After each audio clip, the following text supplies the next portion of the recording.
আজকে দেখাবো কিভাবে সঠিক নিয়মে একটি পাসপোর্ট সাইজ ফটো তৈরি করা যায়। তো চলুন দেখ। প্রথমে ফটোশপ ওপেন করবেন। ওপেন হয়ে গেলে কন্ট্রোল ও প্রেস করে যেখানে আপনার ফাইলটি আছে ফাইলটি ইনপুট করবেন। যেমন আমার ফাইলটি এইটা আছে, আমি ডবল ক্লিক করলাম।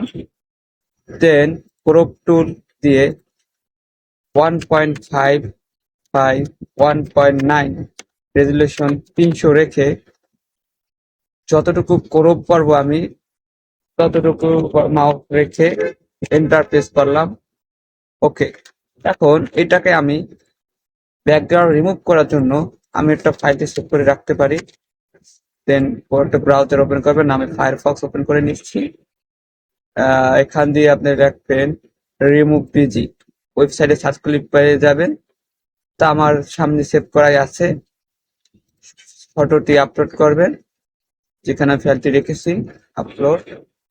আপনি আপলোড হয়ে গেলে ব্যাকগ্রাউন্ড ব্যাকগ্রাউন্ড যে কালার ইচ্ছা সেইটাই দিতে পারবেন।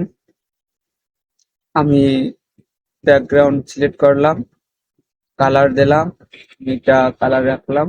তো দেখে ডাউনলোড ক্লিক করলাম, হয়ে গেছে ডাউনলোড। আবার ফটোশপে আসবেন, কন্ট্রোল ও প্রেস করবেন। তো দেখেন আপনার ব্যাকগ্রাউন্ড রিমুভ হয়ে গেল এক ক্লিকই। তো এইটাকে আবার রাখলে মোটামুটি সাইজ করে নেবেন যদি আবার প্রয়োজন পড়ে। ইন্টারফেস, এখন কন্ট্রোল এন প্রেস করে নিউ এ4 সাইজ পেপার নিয়ে মাউস মুভ টুল দিয়ে মাউস ড্র্যাগ করে নেবেন। দেন আপনার মন মতন সাজিয়ে নিতে পারেন। তোমার মতন করেই আমি সাজিয়ে নিচ্ছি ছবিটি। এখন কন্ট্রোল পি দিয়ে প্রিন্ট হয়ে যাবে।